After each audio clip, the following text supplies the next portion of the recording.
So this is our Winter chat from on March the 16th, 2024, just getting started.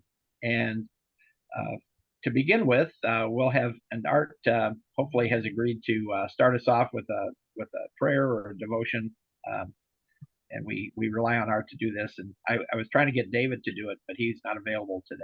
So Art, if you'd like to go ahead, and then we'll do introductions. Okay. That in the Methodist tradition that I belong to, the founder had a song they would lead each year at the annual meetings, and are we yet alive? In the first verses, and are we yet alive and see each other's face? Glory and thanks to, in this case, Jesus give for his almighty grace. But I thought it's very appropriate that we share it here, that, and are we yet alive and hear each other's voice.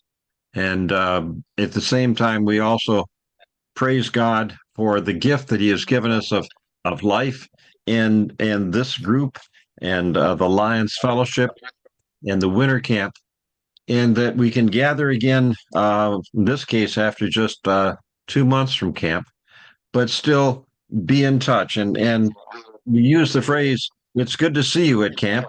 And those of us that are sighted kind of scratch our head and say, yeah. But in any case, the phrase is still valid, that it's, and are we yet alive and see each other's face? And what troubles have we seen, what mighty conflicts past, fightings without and fears within since we assembled last. And the celebration of being brought through, and oftentimes at this time of the meeting, we share some of the concerns that people have and things that have come. But in any case, we lift up, give glory to God and glory to each other and to Lions for bringing us together. And so we praise God that, and we ask God's blessing upon this time, upon each person gathered here, each person who's unable to be here for various reasons, and ask your strength be with us, enable us to better serve you through serving your children everywhere through Lions. Amen. Amen. Amen. Amen. Wayne here. Hi, Wayne. Howdy. Howdy. Hey, Wayne. Howdy. Hi, doll. Okay. That's the best way. Yep.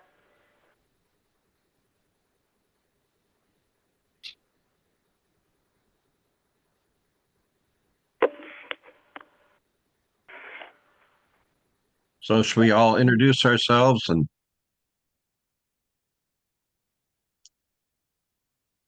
Bill Chapman, Kalamazoo. then I'm Art Turner from Jackson. Marion Ward for Dearborn Heights.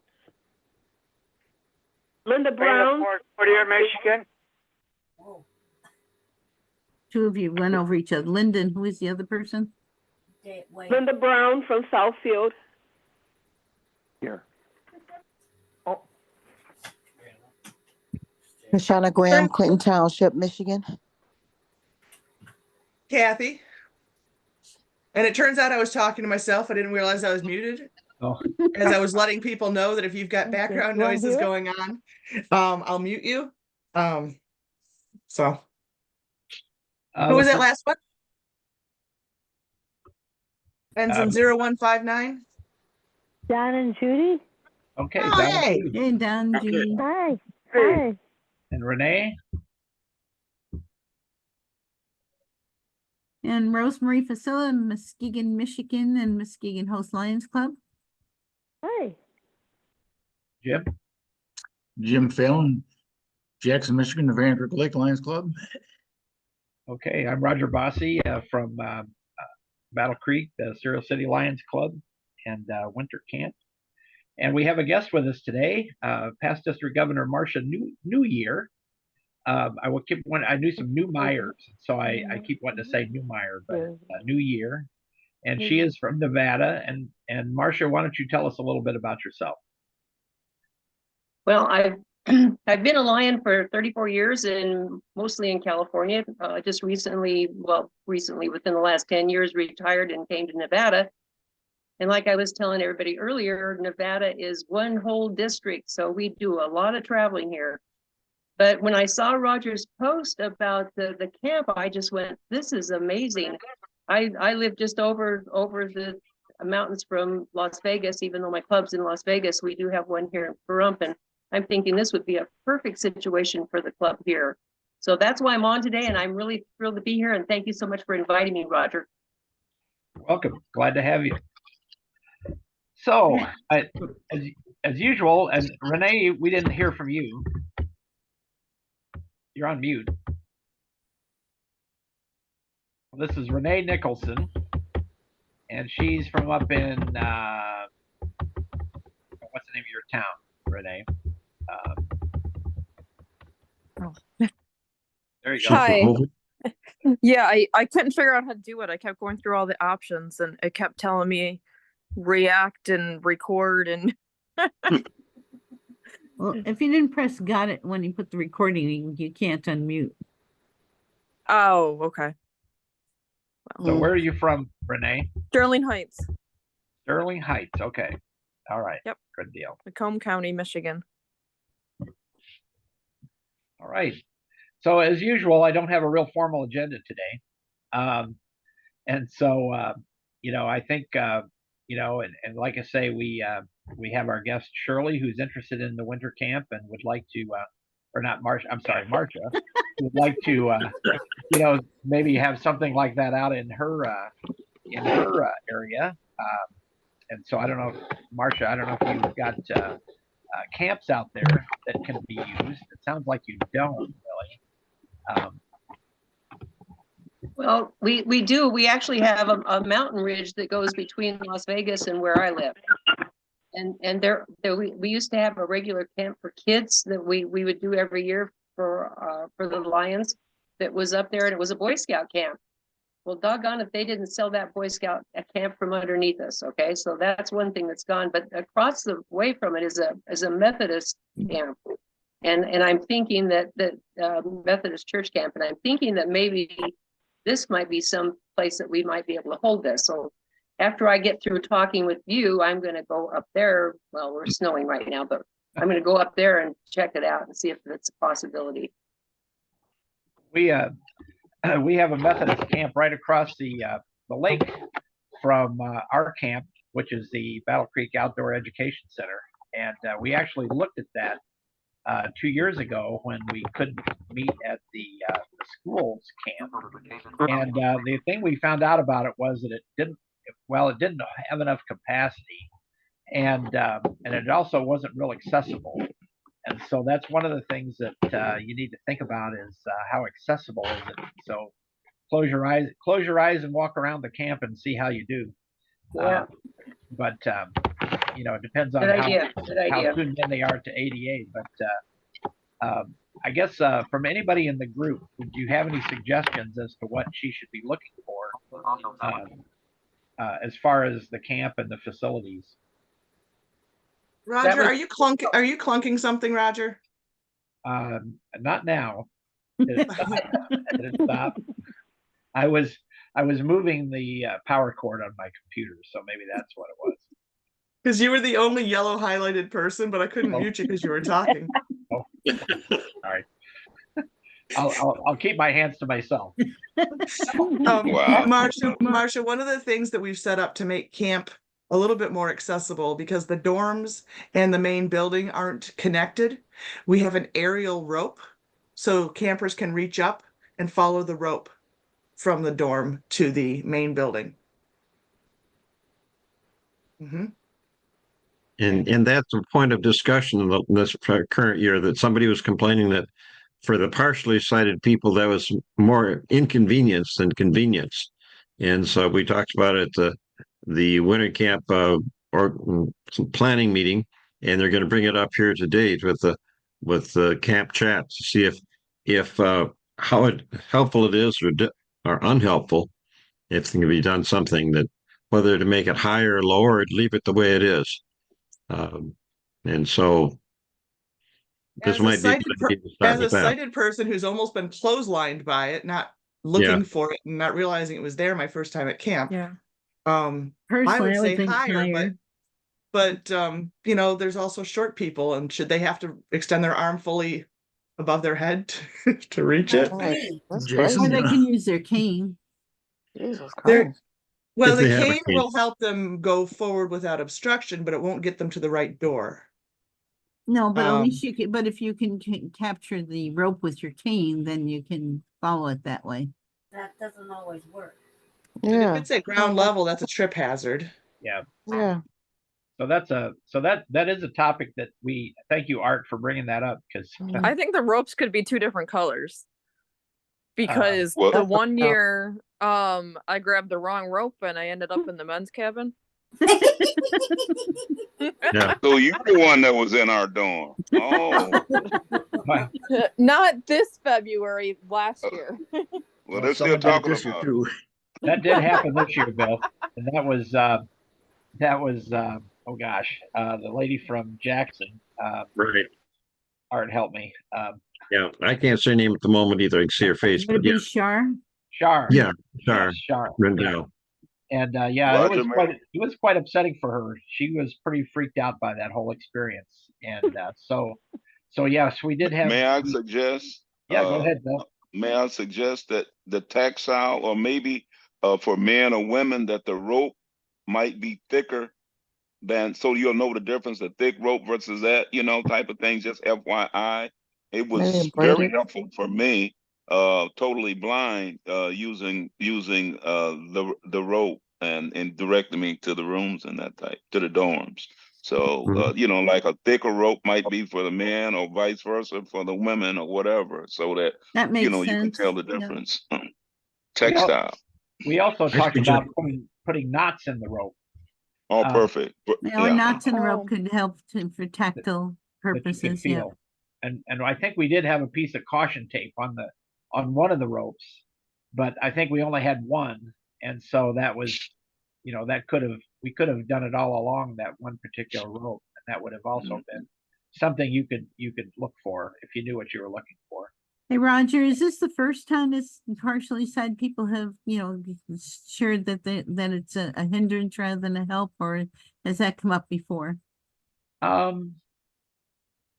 The It's only the time, first time I've heard about it. the first time we've talked about it. Now, the thing that seemed different, we've never had a complaint about it, but they did some re-landscaping in front of the lodge, and it seems like the ropes were a little bit more closely intertwined because they cross over each other, and I think that was part of the confusion, was that there was a crossing point, and at that point you have to decide which rope you're going to take.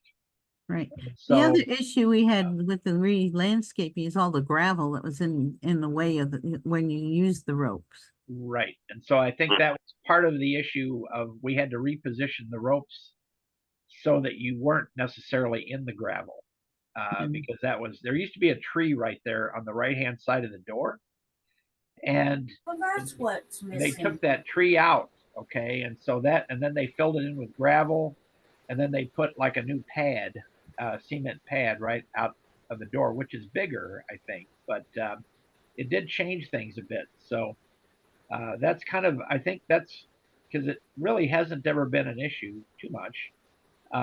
And excepting for Renee, I guess. I didn't know about your situation, but so Marcia, one of the things that I myself, I will say, is that I've learned a whole lot about accessibility issues for the blind since I've been involved with winter camp, and things that I take for granted certainly are issues for folks that can't see. So Little things make a big difference. So, Like I mentioned before, I am caregiver for a lady that's 84 years old and blind, and but she's got macular, so she kind of can see shadows, or sometimes it's hard to tell what she can see and what she can't see. But I've definitely learned a lot from her as far as what she can do and can't do and stuff. So yeah, it's definitely and going farther than that, I can imagine. So. and Roger, also individual preferences. That I was commenting with a group one time that when you put the plate down in front of a person meal, saying that the water's at 1 o'clock and the coffee and various things on the clock on face on the plate. And one of the people, in this case, a blind couple, said that's not, we'd rather not have that for us. We'd rather find out where our things are ourselves. And so everybody has got their own individual preferences and way they want to operate. Plus, clock Well, faces don't exist anymore. In your restaurant training for the servers and at the hotels, they are prescribing 1 o'clock, 12 o'clock for that. And that is something in our training for the blind at the center. That's one of the things they stress. Majority of the people, when I go to conventions and that type of thing, that they are not forewarned, but informed of the 1 o'clock, 12 yeah. o'clock. So And it's kind of FYI. interesting because a lot of people today, and especially young people, don't even know what a clock face is anymore. Right. Everything is digital. Yep. That's true. Hey, Roger, Yes. this is Rosemary. Would you like me to share with Marcia about our summer camp setup? Yes. Sure. Oh, yeah. Oh, please do. Okay, Marcia, I'm in Muskegon, Michigan, and the Muskegon Host Lions have been doing a summer camp for the blind, a weekend summer camp for the blind. And we're about 27 years we've been doing it now. And we have a camp up on Big Blue Lake, which is a huge lake. And the next door to us is a YMCA camp called Camp Peneluan. But this camp used to be owned by the Rotary, so at one point it was called Camp Emory, but a group called Pioneer Trails, which is a group for disabled people, took over the camp, and so all of our trails are paved.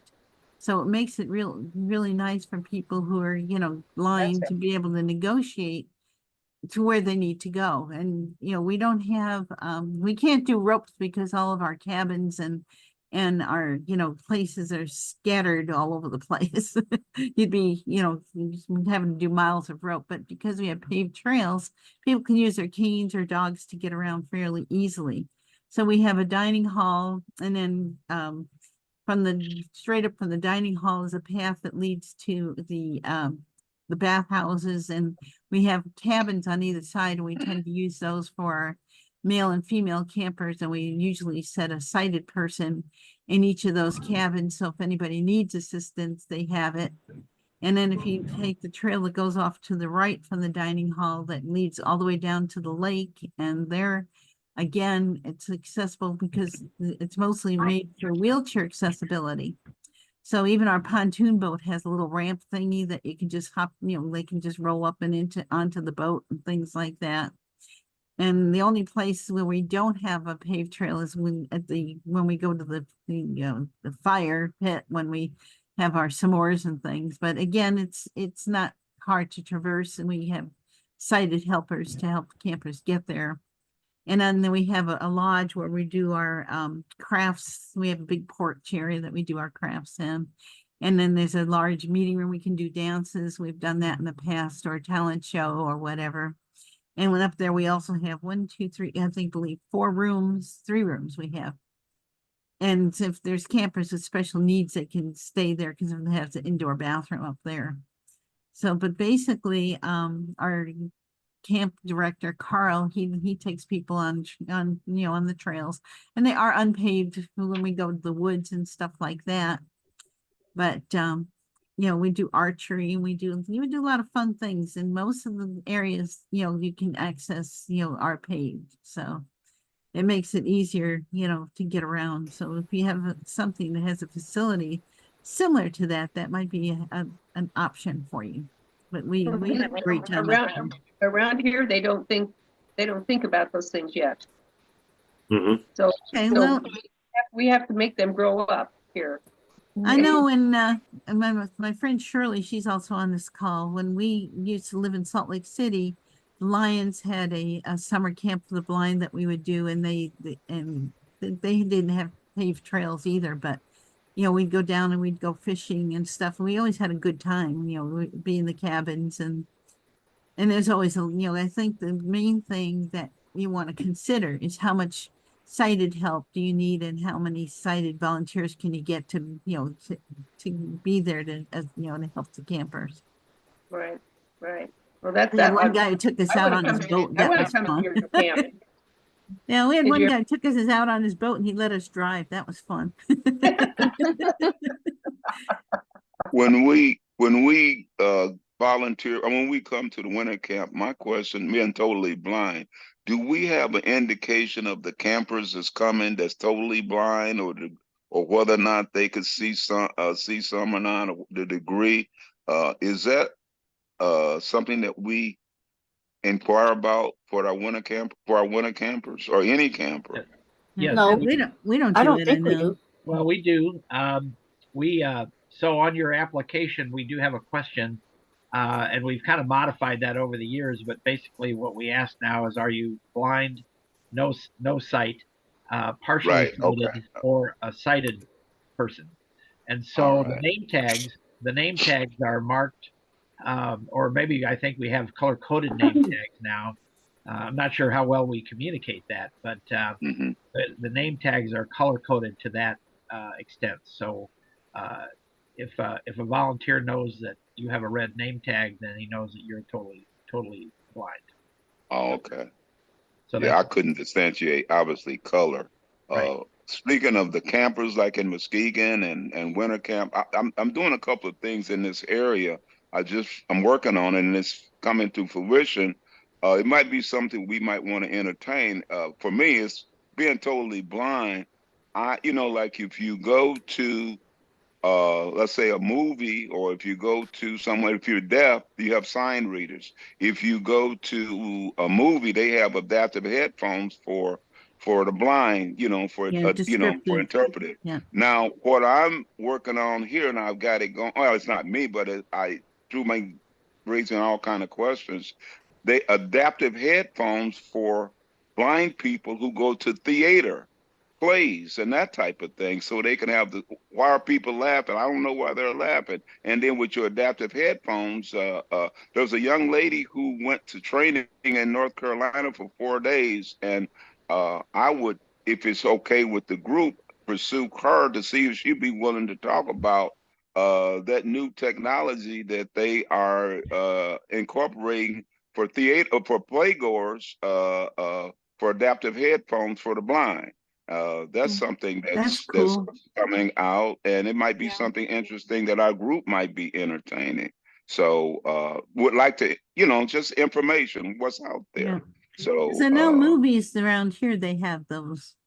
Yeah, for plays. I'm talking about for plays. Yeah, but like for but civic plays, theaters and right. Yeah, that's a good thing to have. Yep.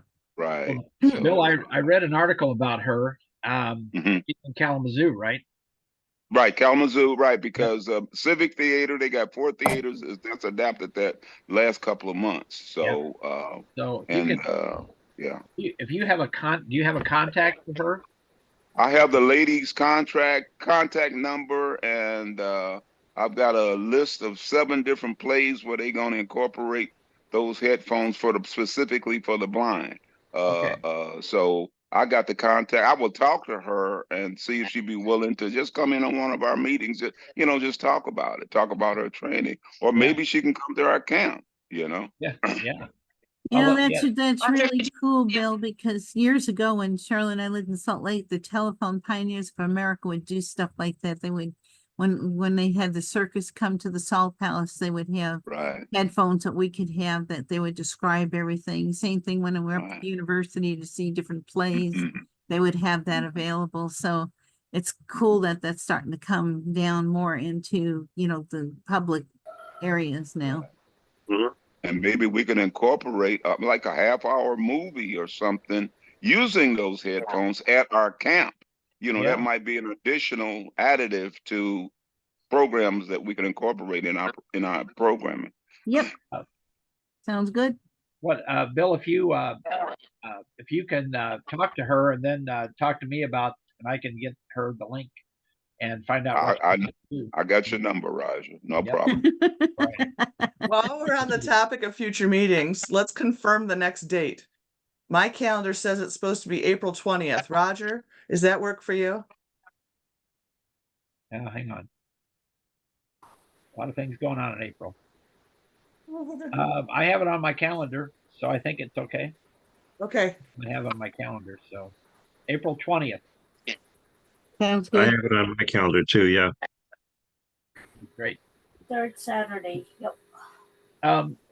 So Rosemary, you mentioned Salt Lake City had a summer camp. Do they still have one?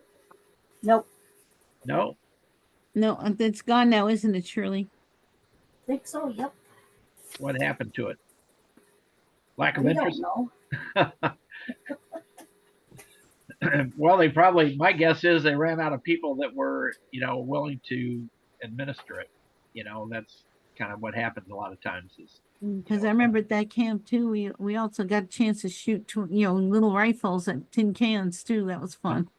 Wow. Angela Harris. Hey, Hi, Angela. Angela. She made Hey, it. Angela, I finally made it. but at least up at our summer camp, we can do archery, so that's always Yep. fun too. In fact, Carrie Bradley got a bullseye last time she tried it. Wow. So describe to me, one of the things I've found interesting talking to folks that are visually impaired and blind is how they do certain things. I had a great conversation with a young man who plays. He does have some sight, but he plays. There's a game that it's like soccer, I guess, but the ball makes sounds, and Beeper baseball. Beeper ball. And when they have Beeper baseball, yes. Beeper, okay. But the other one, is what the heck do they call it? I know what he's talking about. It's that it's the ball that has the bells inside. Kathy, mute me. The bells, I forget what they call that now, but I know I played it once down at the Kalamazoo Center for the Blind there. Right. That they played in a gym and they have like teams and and they had the ball rolls and it has bells inside that you can hear it. Oh, that sounds good. And so I forget what they call it. I don't know that they do it much anymore, but they used to do it quite a bit. I'll try to find out what the name is. But one of the things, so I'm interested to know how you shoot archery, and how does somebody? I'm assuming that somebody is sighted and they help you line up your bow. Well, what we do, I've done it at the other camps. What we do is they pull it, they put the thing on there, and they aim it, and we pull it back, but their hand is over our hand, and then they say, okay, let it go. And when we let it go, then it hits the balloon. Okay. Yeah, but at summer camp, we do it differently. Carl usually helps us to get lined up, but he shows you how to hook the arrow into the, onto the string, and you pull it back yourself. And he doesn't hold it or anything. You hold the bow and the arrow all by yourself.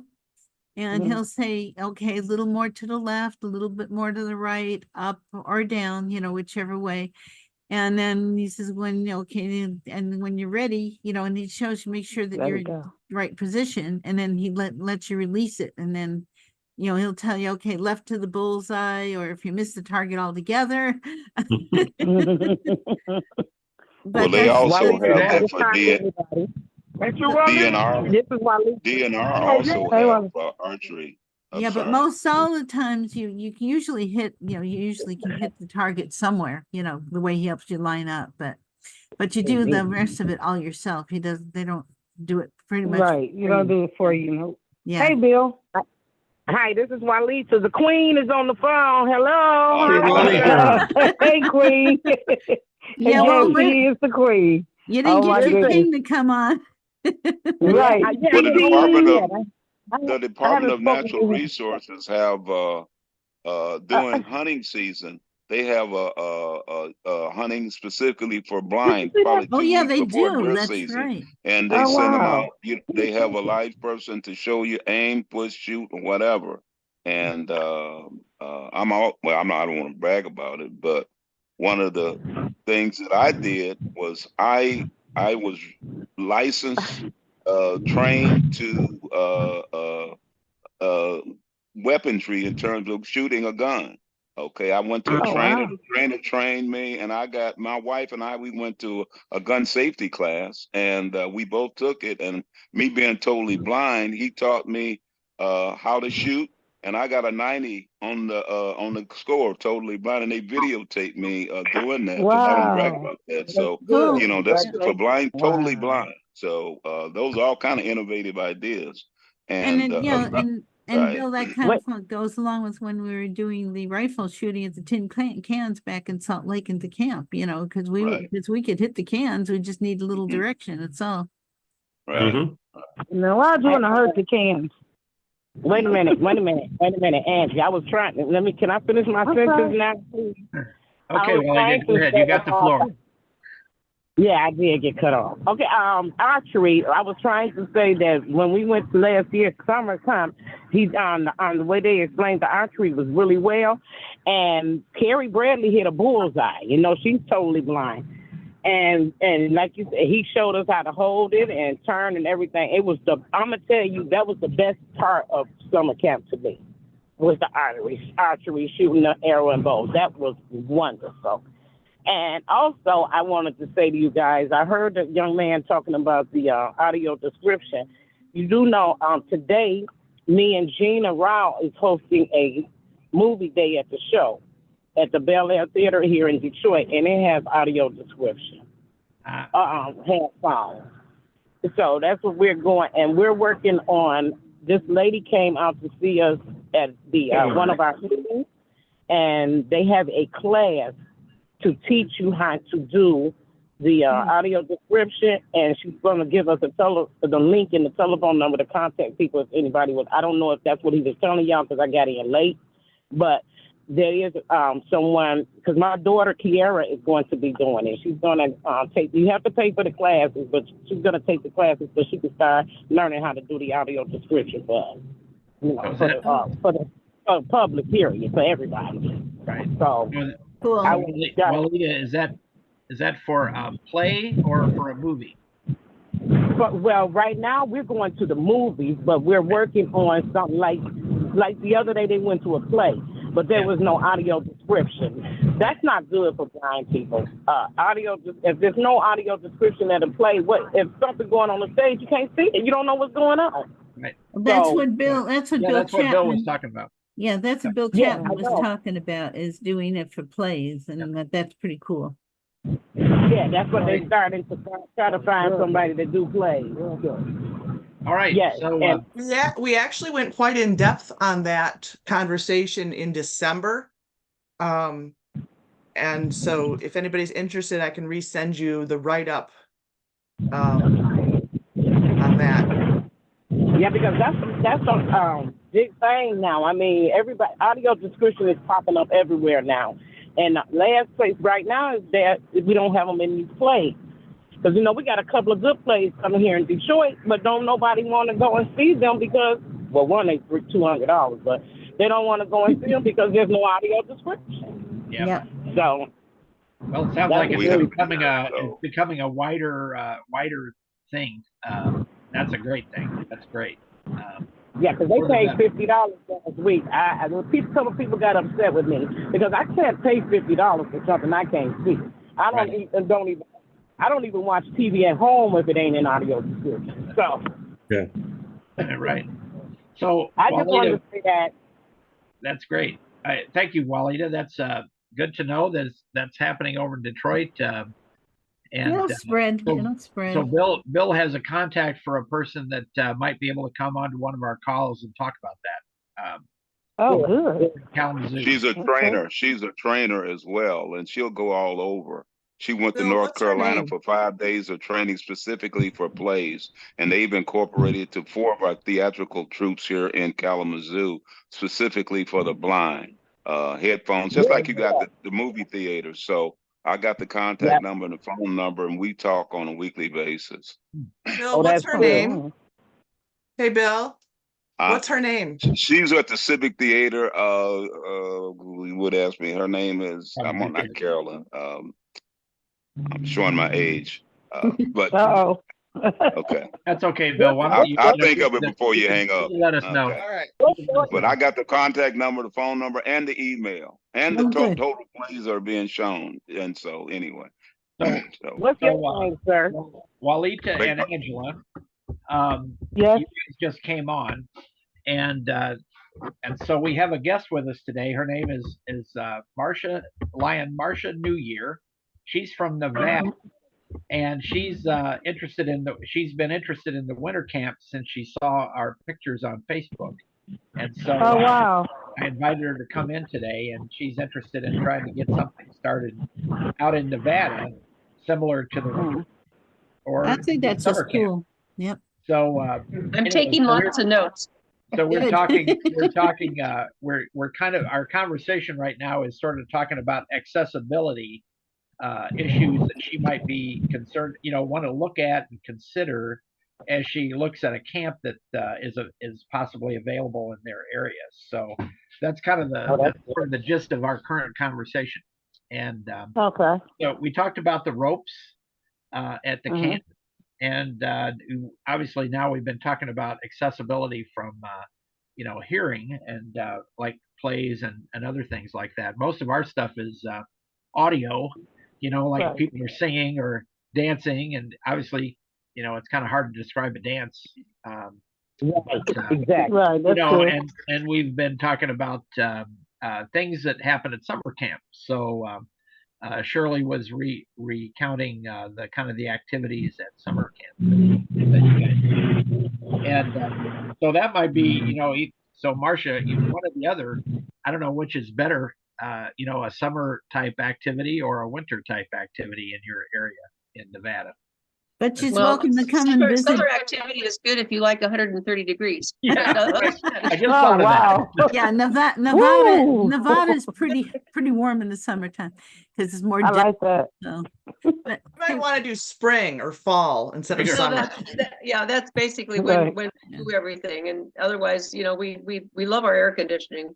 The Lions. Hey, Bill, was her name Janet Glover? No. Okay. Well, I found a press release from 2019 where Kalamazoo Civic Theaters were kicking off the program. Civic Theater, she is in charge of that at the Civic Theater. So that her office is at the Civic Theater, and that's specifically her job. Kalamazoo Civic, as well as and Miller Auditorium. They just incorporated, but you have to call like a month in advance. Like My Fair Lady is up this week, I think, and if we had known a month in advance, we could have had headphones for that too. Wow. Cool. Cool. Who provides the headphones? The Civic Theater? They do. Okay. The headphones and I have there's a national organization that provides funding for any organization or veteran who want to incorporate that. You can get those free through the I have a contact for the National Organization for the Blind, National Endowment for the Blind. They have all kind of programs to assist people who are blind and at no cost. They'll buy those. And the equipment itself is like $3,000, but the headphones or whatever. I mean, this is what I've learned just from talking to her, But anyway, and it's good that there's places that we can get grants and funding to incorporate these things. Hey, Roger, can I share something that I've done this just after winter camp this year? You bet. I was involved with a program called Descriptathon, and it's out of the University of Hawaii. And what they were doing is updating audio description for their for the national parks and their different like brochures and things. And that was a very interesting experience because we had, blind and sighted people both, and they divided us all up into teams. So we did this all over Zoom. And, basically what they would do is give a picture to our team, and then the sighted persons would have to describe, the item. And then those of us who were blind, we were called judges.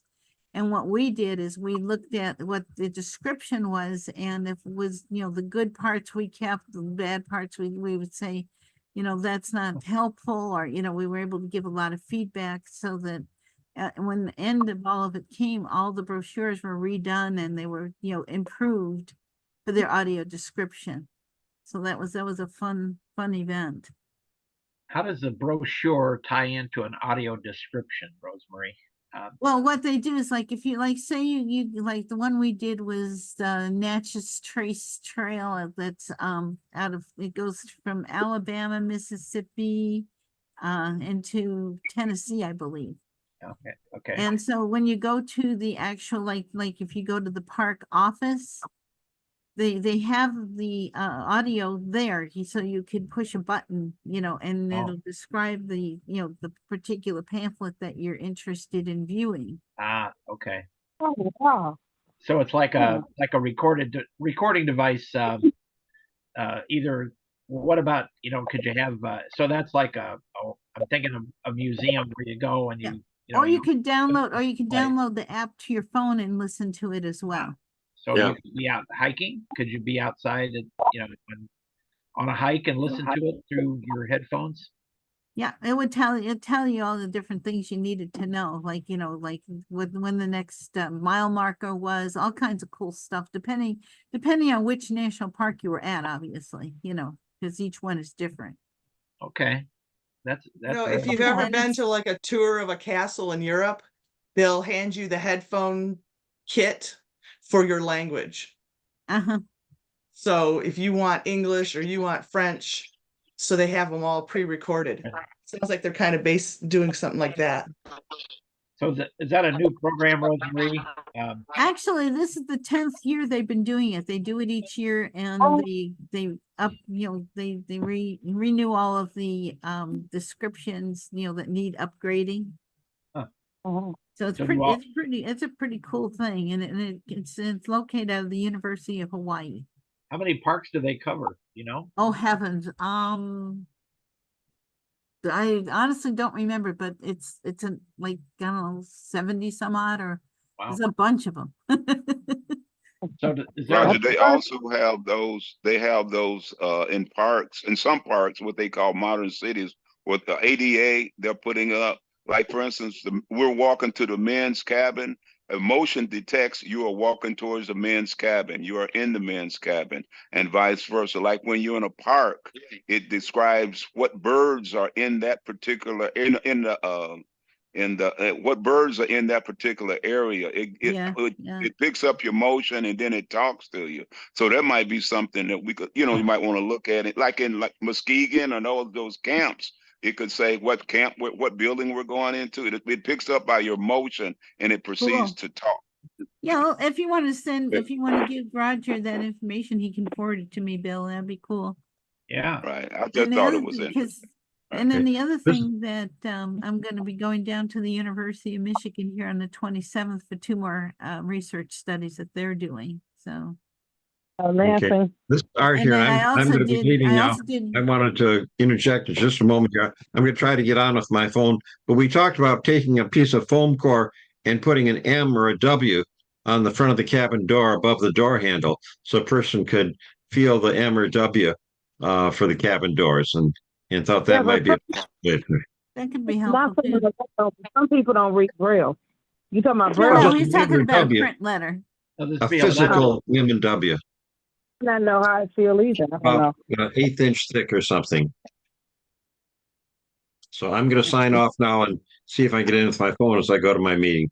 Okay. Take care. Thanks for coming. So long, everybody. Bye. Bye-bye. Bye-bye. Yes, and then the other study that I just completed too was one that had to do with screen readers and voices and speed of voices as to understandability. This one, they did all female voices, different female voices. And it was kind of funny because at the end I said, well, what happened to the male voices? I said, well, this one is just doing the women's voices. I said, oh, okay. Women rule. Yeah. Well, it's kind of interesting because Well, you got to be careful, male or female. I could be anyway. Well, the women's voices that were the lower, You got to be correct. the lower pitched women's voices were the ones that were more understandable at a higher rate of speed than the higher pitched ones were, at least to me anyway. Well, talkback has this thing where if it's too high, it's really hard to understand. If it's too, Yeah. So it's just, crazy. it was just some interesting studies that I participated in this month. So I just wanted to share those with people. That was a good idea. Yeah. There's I bet I started getting my information for Visions 2024 over at the University of Michigan to be a vendor again, and I probably will do that if my schedule permits. Cool. But I met some folks over there. They have folks that and probably some of the same people you work with, Rosemarie, that work with the like sensing devices. And there's one guy that's got like, it looks like a crown that you wear on your head, and I know, Rosemarie, you've talked about a football that you kind of wear around your waist. That yeah, well, that was the battery pack that they had for that at that point in time for research. But of course, when they refine everything, it won't be like that, Right.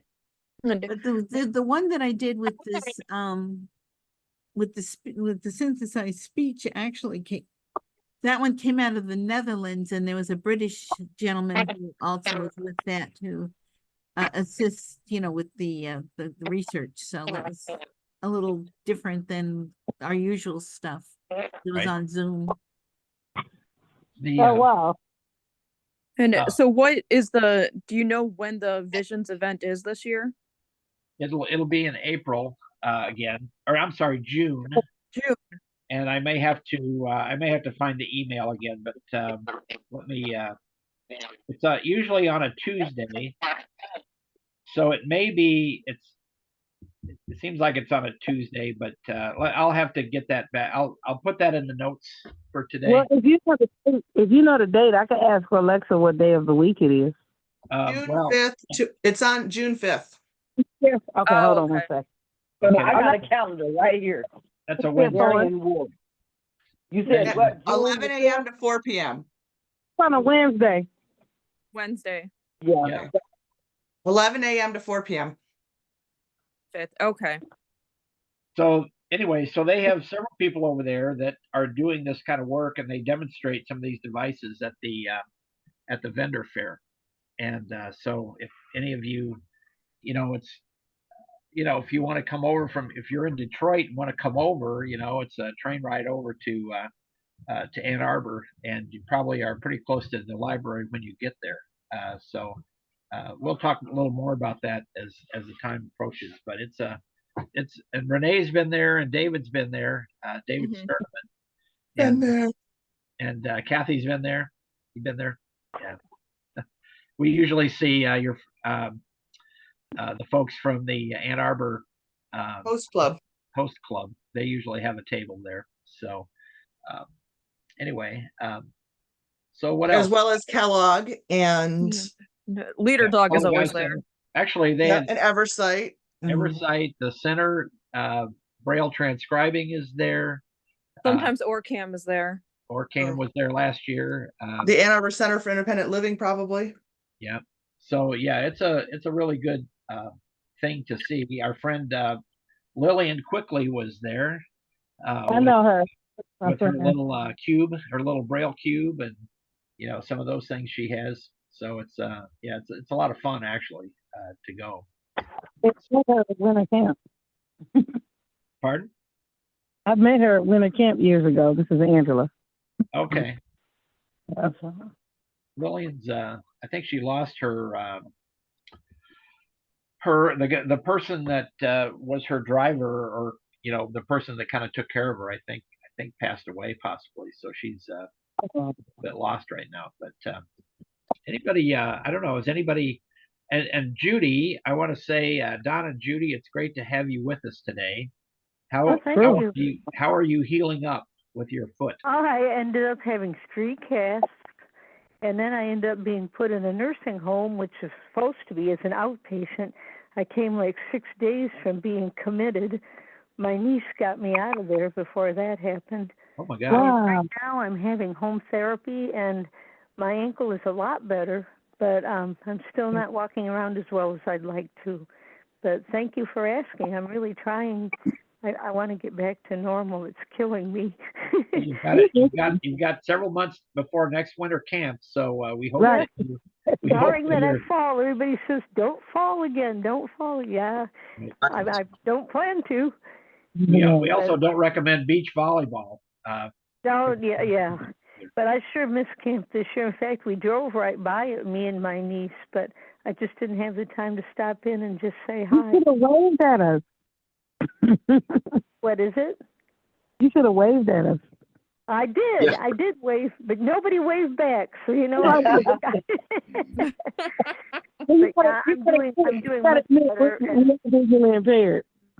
I'm trying hard to get better, and a broken ankle. It's kind of hard to It takes recover time. from. Oh, it takes time. I had a friend Oh, that it does. I had a friend that was in a cast or in a boot for close to a year. Oh gosh. Wow. I just he also lost my boot. he also didn't take care of himself either, so that he wasn't a good patient. So that's part of the Well, problem. I have taken care of myself. It's like You lost your boot or got rid of it on purpose? No, my doctor took it away. He said you don't need it anymore. But they didn't have to fuse anything. It was just screws and a plate. So I got lucky there. Yeah. Yeah. But I'm getting there. But thank you for asking. I really appreciate that. Well, we missed you guys.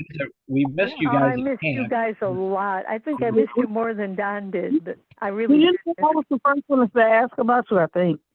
Oh yeah, I'm sure people did. I know. I talked to Linda Brown, and I do keep in touch with Marion and people, Tyrone and people, but not like being there. Right. Right. Well, Judy, this is Rosemary, and I broke my ankle back around about 2000, I guess, somewhere back there. Anyway, they said it was a bad sprain, so I was still walking on it for about 3 months till they finally decided. They finally took x-rays and they said, because the first time they took it, I guess they didn't see the fracture. Then they said that I had a fracture from the top of the ankle almost to the heel. So then they put me in a boot for about 6 weeks and that didn't do anything. So then they went in and put screws in and then they put me back in a boot. And that was kind of interesting because I was going on a cruise with my mom and dad for Christmas that year. So I had my dog in crutches. Oh boy! And then stay out, please. And then the screws were rubbing against my Achilles tendon, and when I walked, so then the doctor said they would remove them, but they couldn't do it until it was after I had to have had to be a year, after the surgery. So then they went back in and they removed the screws, but I still, the ankle never has been the same, and now my foot's kind of weird because it's not flat when I walk, it's like I'm walking on the outside edge of my foot. But hey, it works. That's all I care about. But I understand the issues. That's what I say too. Yeah, but I understand the issues you've been going through. Right. And it's kind of interesting because I did talk to a doctor who does ankles and feet, and he said that they have they could do an ankle replacement, like to do hip replacements and stuff. So he said someday I may need to have that. And I'm like, not yet. Yeah, I had an ankle. I know someone with 4 screws in their leg and they still dance. Well, yeah, mine will never come out. Well, the only reason they took mine out was because they were rubbing against my tendon and it was hurting me to walk. So. Oh yeah. Wow. Yeah. Do you dance? Do you dance now? Do you dance now?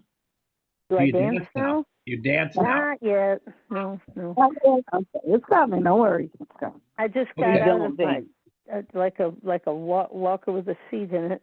And I'm doing with one of the tubular aluminum walkers I'm getting around with, at least trying to.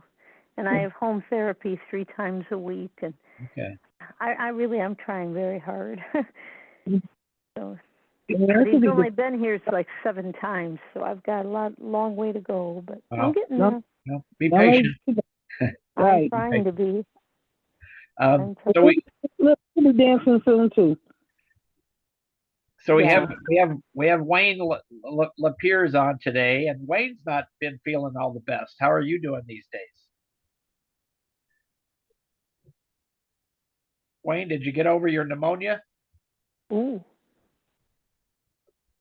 Evidently she's not there. I think he set his phone down and walked away. He stepped away. That's all right. So how about anybody My else? contact number, her name is Anne Marie. My contact theatrical for the play is with the Excellent. Civic. That's the one I was thinking about. Anne And I'll get with you on that one, Roger. Okay. All right. Sounds good. Anybody else have anything to share? And especially let's kind of steer it back towards the accessibility features of camps. And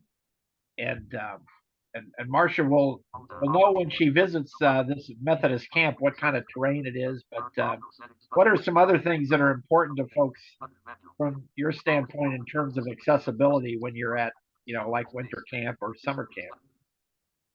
I'll open that up to anybody.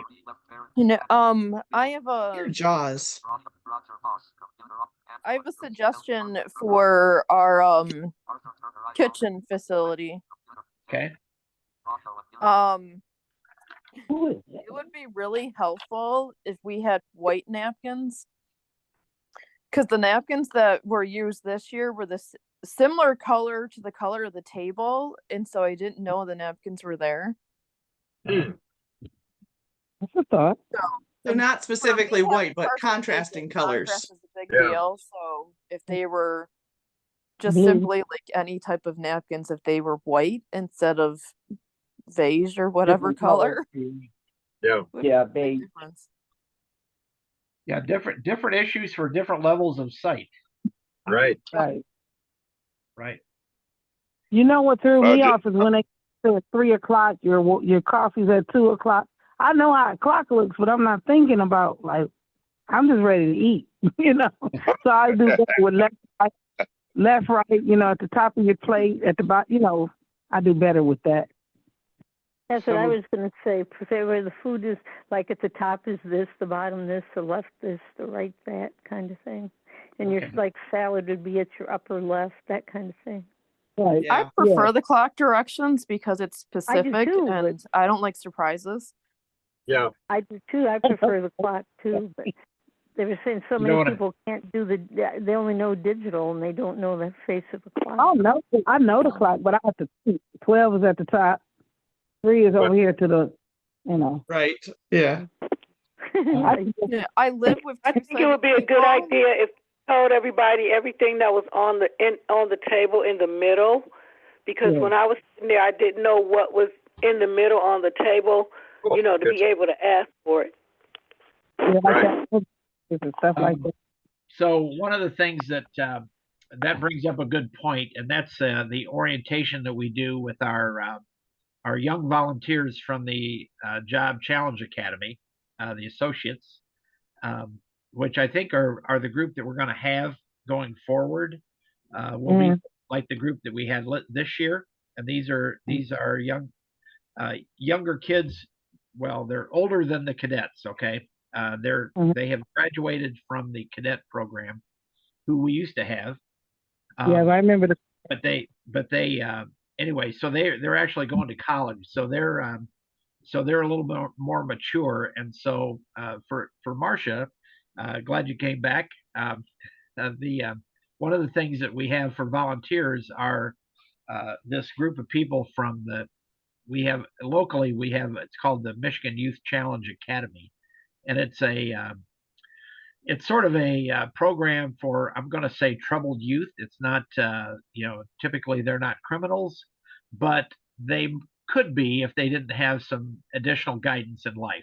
So and it's a volunteer program. So but when we have winter camp, these folks have just started, and usually the people that work with them don't feel they're mature enough to really handle what needs, because it's a hard job for them. I mean, they're on duty from 7 a.m. till maybe 8 o'clock at night, helping our campers get around, assisting with activities, bingo, outside with hikes and those sorts of things. So they actually worked pretty hard.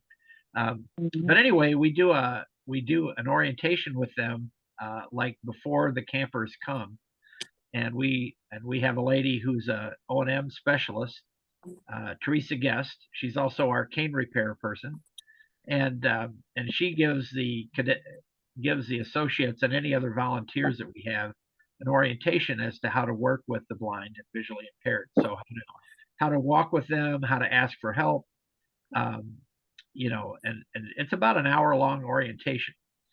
And so I don't know if they talk about mealtime, as far as, you know, like to tell the campers, okay, where the food is. I don't know if they do that. So I'm going to follow up with Teresa and find out, you know, if that's part of the orientation that they do. And if it's not, we should probably do that, because it sounds like, you know, we have a variety of comments related to dining, you know, with our folks. And so I think that's important for you know, her to cover, you know, whether it's, and it doesn't have to be real in depth, but just a mention that because we have, you know, we usually have an associate or a volunteer at each table with the campers to help assist with you know, serving food or getting items, you know, like something to drink or refill, this sort of thing.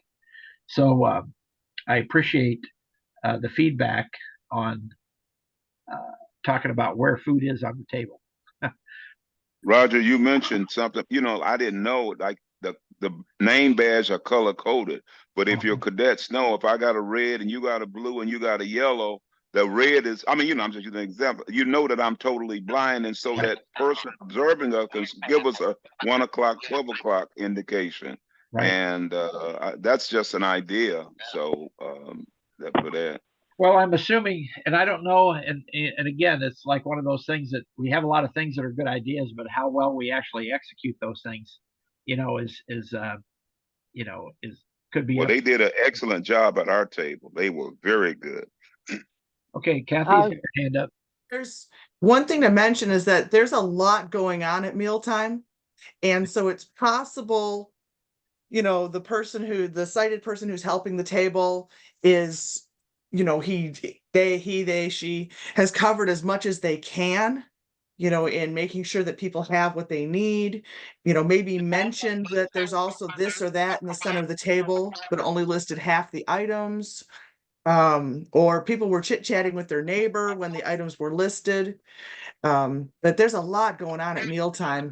So we're always going to have something slip through the cracks. But as much as we can try to improve the orientation of the volunteers so that they can convey. Maybe make that's it good like points.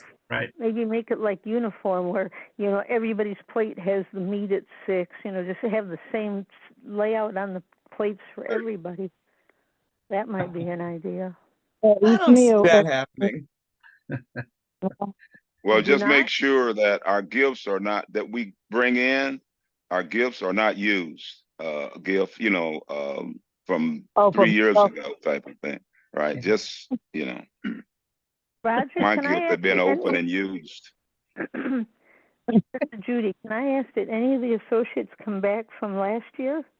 You know, they wanted to? We did not have any signed up to come back, and I had talked to Jenny Stoll, who's one of the cadres, and we just we weren't ever really able to make you know, any connection with any of those guys from last year that wanted to come back this year to volunteer. Yeah, it just didn't happen. And you know, it's hard to know we don't even know where these folks are from unless we they move on, and unless we talk, you know, unless we get pretty close with any of them, because they come from all over the state. I mean, they're from all over Michigan, so it's not just people in our area. It's like a lot of, you know, I'm sure they're from Detroit and, you know, the east side, the west side, and the northern part of Michigan. So, but yeah, we did not have any of those folks come back. Because I know we had some people from was it Africa or something like that, but it was a lot of them, and they were doing the tables, they were walking people to the bathroom, things like that, and they were really nice, and it was young people, I don't know if they had gotten in trouble or what it was, but they couldn't, like the guys couldn't be seen talking to the girls, and the girls couldn't be seen talking to the guys. They just had to be helping us, and they would get in trouble if they did. I don't know if you remember that, Roger. Well, those were the cadets, probably. And so one of the differences between the cadets and the associates is that they're a little bit looser with the associates than they are with the cadets. The cadets are under real strict supervision, and so anytime they get out of line, they are reprimanded. So that's probably what you were noticing, was that they were strictly told, you don't fraternize with the girls, you don't, you do your job. This is a job you have to do, and this is a job you're doing. So, but they're a little bit less strict with the associates. Now we did have one year we had a problem with they had no supervision and very little direction. The first year we used this particular group of youth, and so they really they were they were playing bingo and taking prizes, and they just kind of decided when they wanted to take a break, and and they go out and have a snowball fight. And so we actually talked at our planning meeting, or our recap meeting, about maybe having a time for the associates to have a break and have some of their own recreational time. So like there's a climbing wall at the outdoor center. And so we talked to Matthew about, what it would cost us to have like an hour or so of R&R time for the associates to go basically have fun, and do a wall climbing or rappelling or something like that. And there is a cost, but it wasn't unreasonable really. But it's just a matter of scheduling it, and when would that happen? When do we not need them? And so when we're sleeping, have to leave at once. Right. So anyway, so yeah, that has changed a little bit, Angela, just because the group of people have changed. So okay. I want to say that the cemented walkway outside was wonderful. I really, really liked standing out there, walking out there, and the marshmallows were delicious. Oh my goodness. For y'all that didn't get any, they were delicious, delicious.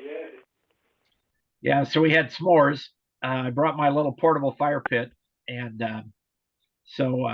yeah, we had s'mores. That was kind of a new thing this year, was to have a little campfire. They do have a campfire at the facility, but it's like way down below the lodge, and it's a bit of a hike to get down there. And so this was much easier, much more accessible, I guess. Inside, didn't we do it one time before? What's that? Years ago. Wasn't it like inside? And we went there before, it was some years ago, but it was inside, and they were doing marshmallows and telling stories and something like that. It was a while back though. Well, there was a year that they have fireplaces. They have a fireplace, and so we probably, I don't know if they do marshmallows in there, but they might have at one time. I mean, I haven't been there forever, so you guys have attended camps a lot longer than I have, so. I know what she's talking about. I know what probably things you're remembering that I wouldn't have any idea about. So, Roger, your wife was a s'mores master. Yes. She was out there doing the s'mores, so you didn't do it. Your wife did it. She did I an know. excellent job. Yeah, I fully give her credit for that. And, all right. I told her, I said, we're going to get some more volunteers to help you with that next year, because she was busy. She was busy. Marion, can you tell us about the old fireplace setup for s'mores indoors? Okay, it was a cabin fire. Well, I'm not sure what direction it was in, but you had a cabin. We had the fireplace. You had the hot chocolate, because they used to do it by the lake. When the first time I went in, which was 1993, they had it.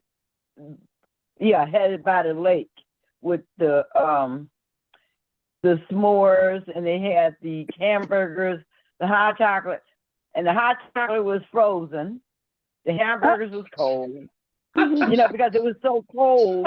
it snowed, and then the lake had frozen. So, and I was freezing along with the lake. So, you know, and then they put it in the cabin the next year. I know what you're talking about. That they had the cabin with the fireplace and the And the but they s'mores. did the s'mores and stuff outside. But they had the hot chocolate inside. But it was, you know, even though it was inside, the chocolate was not hot. It was cold. So it wasn't warm. There is a cabin. There is a cabin down by the lake. It's called the Winka cabin. Oh, And- okay. And there is a fireplace in there, and they have a little kitchen. And that might have Right. been where Okay. you guys were at. It's possible. Right. Yeah. Yeah. Yeah. Like I said, I didn't know how Announced far that it you can was. rent it now? Yes. They just announced you can rent Oh. that cabin. You can take your Oh. family out there and have a little vacation night. It's actually always been for. Oh, okay. They're just. I didn't know that. Yeah, that's where the Clear Lake Lions had their retreat there last summer. Oh, wow. And so it wasn't very many. It was Jesse and Kristen and Bill Miller, David. and David Sterneman, and B was there and Jim was there, and so it's a nice little cabin. I'd never been in it. It's really nice. It is. It really is a nice cabin. You can sit down and enjoy yourself. But I mean, I didn't know whether it was still in existence or not. I know I was there in 19. Like I said, my first year was 1993. Wow. And I remember going, you know, in that cabin. Yeah. So that's 20 years ago. Yeah. You're dating yourself, Marion. 30 years ago. 30 years ago. You're dating yourself, Marion. That's okay. I'll be 73 this year, so I'm not ashamed of it. So. I'm telling people the king don't say. So, you know, but I mean, it was a lot of fun. It was a lot of fun. You got a chance to, if you wanted to go out to the campfire or go into where the fireplace was, you could do that. Well, and it was a lot of fun. I enjoyed myself. While we're talking about activities, is there anything that anybody would like to do that we haven't done? And Carrie, you had your hand up there, and I don't know if you got your question answered or if you. Carrie's hand was up. She's on mute right now, but. Did they do a videotape of the camp or photos that was on the Facebook or anything? Oh yeah. There's a ton of pictures. So Roger, our new volunteer, Roger Yoder, he took a bunch of pictures. Art took a bunch of pictures, and we videotaped the talent show. And really? We've been talking about getting that to over to the YouTube channel, the Winter Camp YouTube channel, which I usually so after this is a channel that whenever we videotape or when we record one of these chats, we convert it over and we put it on the YouTube channel. And then when I send the notes out, I always send the link to the channel and the video, so you can if you weren't with us, you could watch it. And so all the chats are pretty much on there, and then we have a lot of other things too. So anyway, we're going to put the Roger, I found you on Facebook, so that was really a good thing. So yeah, found it. So hey Bill, are you on Facebook? I had all the pictures. I got the pictures. I didn't see the video, but I had the pictures. Yeah, I haven't shared the link to our YouTube onto Facebook recently. So that's on my to-do list. I got a little to-do list going here. It's got a bigger, little to-do list. It's gotten bigger as we've been talking, hasn't it? I know. Hey, Bill, are you on Facebook? Yes. Okay. Have you followed our winter camp Facebook group? No. There's two actually. There's hold on, Roger. Bill, do you get our meeting minutes that follow winter camp chats? No, I get just. Yeah, I do. I get the minutes right. Mm-hmm. Okay. So I'm going to make sure that we include in the minutes the Facebook page and the group, So we originally set up a page and we realized people couldn't post to it. So we had to create a group so that people could post to it. A little confusing in my brain, but so we have 2 winter camp Facebook links. We'll have a Google Drive link. We've got the YouTube link to the Winter Camp Chats YouTube page. And then the Clear Lake Virtual Lions Club also has a Facebook page and a website and a YouTube page. Wow. So it'll be a whole bunch of links. And we'll stuff them at the bottom or something. Because right now the talent show is on Clear Lake's YouTube, but I'm going to talk to Jesse about also uploading it to our winter camp YouTube.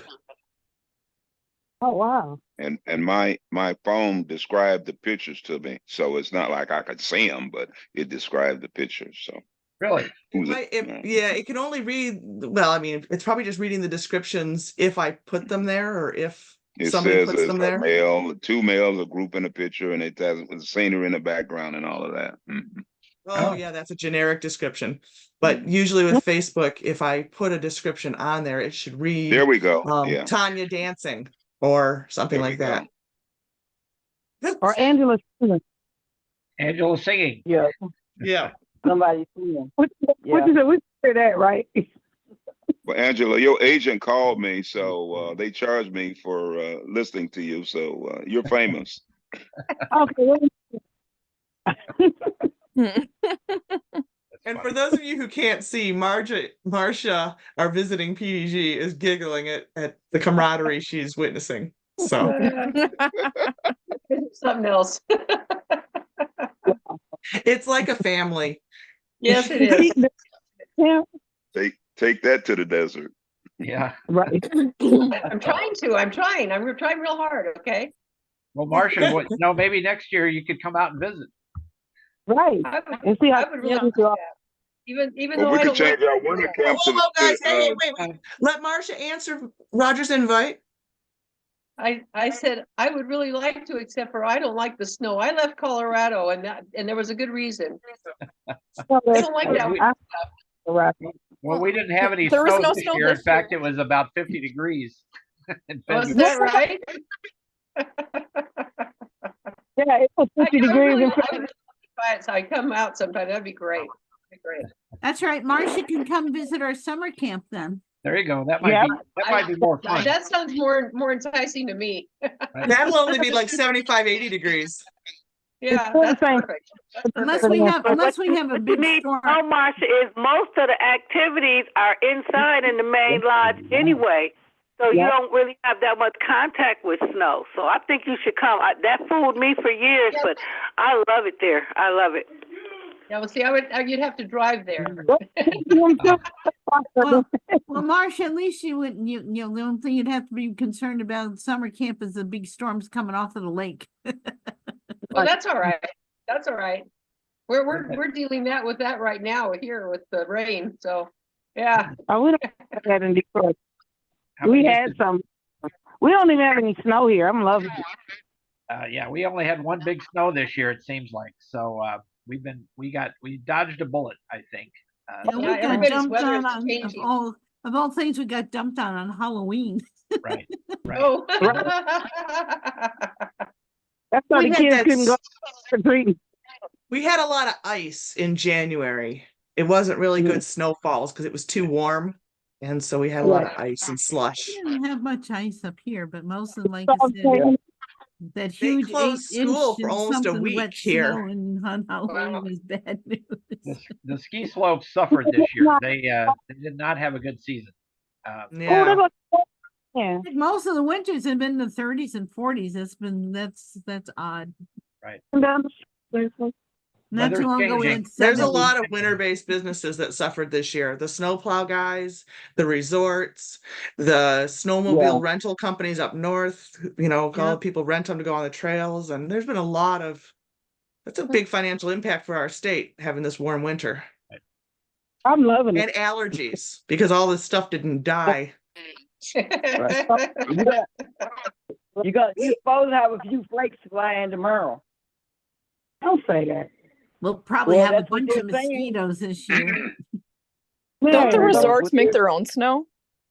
They They're can. saying Still don't has to try be the to right do weather temperatures conditions. are Oh. conducive. Yeah. The It has to And be. they're temperatures have saying Yeah, to if be the sometimes conducive to blueberries, make they snow. do have a machine that does that. Yep. they're They saying They if the don't do blueberries that. and the apples are budding too early and that we might lose them. Right. So a lot of weird stuff going on. Yes. and in Yeah, California, not California, where do bananas come from? Is that California? South America. South I think. America. A lot South of America. Central America, South America. Come here, let's Peter. just blame it on the ozone layer. You Come get here. so No California, climate you get a lot change, of man. artichokes and other things like that. Lettuce. I don't know. There's lots of things. Yeah, their farmlands are really going downhill. I mean, totally downhill. The artichokes are doing okay, but and the avocados Yeah, but are doing okay. But everything the else is animals farmlands are are going. confused too. Oh The yeah. animals are confused, like the bears, the polar bears are confused, and penguins are confused. Because the birds normally fly south in the winter and it's warm, so That's true. They're mixed up. So, yeah. Hey, we have moose in Nevada now. I'm Yeah, sorry. who? Go ahead, Marcia. What was that you said? We have moose in Nevada now. Moose. Wow. Moose. Now, do you ever think of Chocolate Nevada moose? having moose? No, not at all. I think of Yeah, they have Alaska. some up north. They have Are they some of migrating? them. Pardon? Are they migrating from Alaska? I don't know. I assume so because they've never had them before, but all of a sudden they've got moose. Probably I don't know. from probably coming down. I don't know. They're probably coming down from Montana. I don't know. Well, They just all of a sudden appeared. Wow. Or Colorado. Okay, well, it's getting close to 2:30, so time to wrap up.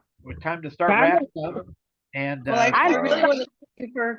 really want to thank you for having me. It's been really a great night, and I hope I can join. Or I'm invited again because I'd really like to listen in. It's really been good. Yeah, the other thing I can say to Anytime, you, Marcia. if I really didn't get a chance to, is try and find a place where it's a lot of level and not so many barriers, and it should work out. Okay. We so we have a lot of that here, a lot of flat land.